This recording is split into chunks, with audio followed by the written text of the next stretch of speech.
मौनी अमावस्या व्रत कथा। ऐसा माना जाता है कि मौनी अमावस्या के दिन गंगा जल अमृत में बदल जाता है। इस दिन जो व्रत रखते हैं उन्हें यह कथा अवश्य सुनना चाहिए। पौराणिक कथाओं के अनुसार कांचीपुरी में एक ब्राह्मण रहते थे। उनका नाम देवस्वामी तथा उनकी पत्नी का नाम धनवती था। उनके 7 पुत्र तथा एक पुत्री थी। पुत्री का नाम गुणवती था। देवस्वामी ने 7 पुत्रों का विवाह करने के बाद बेटी के विवाह के लिए वर खोजने अपने सबसे बड़े पुत्र को भेजा। किसी पंडित ने पुत्री की जन्म कुंडली देखा और कहा, सप्तपदी होते होते यह कन्या विधवा हो जाएगी। तब ब्राह्मण ने पंडित से पूछा, पुत्री के इस वैधव्य दोष का निवारण कैसे होगा? कृपा करके कोई उपाय बताएं। पंडित ने कहा, सोमा नाम की एक धोबिन है, उसका निवास स्थान सिंघल द्वीप है। उसे कुछ भी करके प्रसन्न करो और गुणवती के विवाह से पूर्व उसे यहाँ बुलाओ। देवस्वामी ने अपने सबसे छोटे लड़के को बहन को अपने साथ लेकर जाने के लिए कहा। लड़का सिंघल द्वीप जाने के लिए बहन के साथ सागर तट पर चला गया। सागर पार करने की चिंता में दोनों एक पेड़ की छाया में बैठ गए। उस पेड़ पर घोंसले में एक गिद्ध अपने परिवार के साथ रहता था। उस समय घोंसले में सिर्फ गिद्ध के बच्चे थे। गिद्ध के बच्चे दोनों भाई बहन को देख रहे थे। शाम के समय गिद्ध के बच्चों की माँ आई तो उन्होंने भोजन नहीं किया। वह अपनी माँ से बोले, नीचे 2 लोग सुबह से भूखे प्यासे बैठे हैं।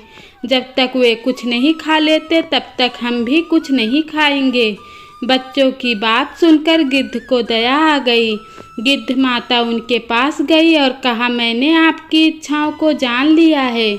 इस वन में जो भी फल फूल मिलेगा मैं लाती हूँ। आप भोजन कर लीजिए। मैं प्रातःकाल आपको सागर पार कराकर सिंघल द्वीप की सीमा के पास पहुँचा दूँगी। और वे दोनों भाई बहन गिद्ध की सहायता से सोमा के घर पहुँच गए और वहाँ काम करने लगे। एक दिन सोमा ने अपने बहुओं से पूछा, हमारे घर की साफ सफाई कौन करता है? सबने कहा, हम लोग, और कौन बाहर से इस काम को करने आएगा? लेकिन सोमा को उनकी बातों पर विश्वास नहीं हुआ। एक दिन उसने सच जानना चाहा। वह सारी रात जग रही थी और सब कुछ देखकर जान गई। सोमा ने उन भाई बहन से बात की। भाई ने सोमा को बहन के ऊपर आने वाली सारी समस्या बता दी। सोमा ने उनकी मेहनत तथा सेवा से प्रसन्न होकर सही समय पर उनके घर पहुंचने का वचन देकर कन्या के वैधव्य दोष निवारण का आश्वासन दिया। लेकिन कन्या के भाई ने उससे अपने साथ चलने का निवेदन किया। निवेदन करने पर सोमा उनके साथ चली गई।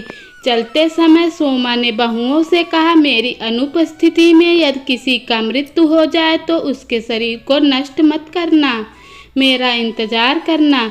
और फिर सोमा भाई बहन के साथ कांचीपुरी चली गई।